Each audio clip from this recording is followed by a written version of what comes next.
Principal আল্লামা হাবিবুর রহমান উস্তাদ মুহতারাম রাহমাতুল্লাহ আলাইহি বলতেন যে আল্লাহ রাসূলের ইজ্জত রক্ষার জন্য প্রয়োজনে আমরা মারবো না, রাস্তায় নেমে মরে যাইব।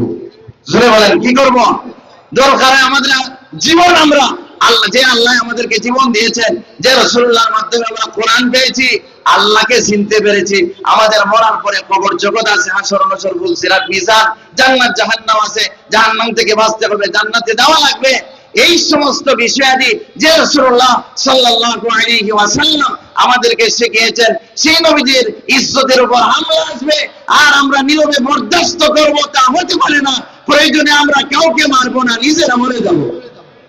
প্রিন্সিপাল হুজুর এই কথা বলতেন যে আমি বুড়ো হয়ে গেছি ঠিক আছে, কিন্তু মরার জন্য বের হইলেও দুই সাইডটা না লইয়া মরবো না।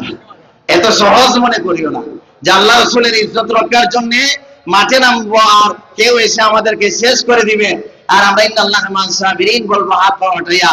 না, আমাদের হাত পা মায়ের পেটের ভিতরে রেখে আসি নাই, আল্লাহ এগুলি দিয়েই আমাদেরকে দুনিয়াতে পাঠিয়েছেন।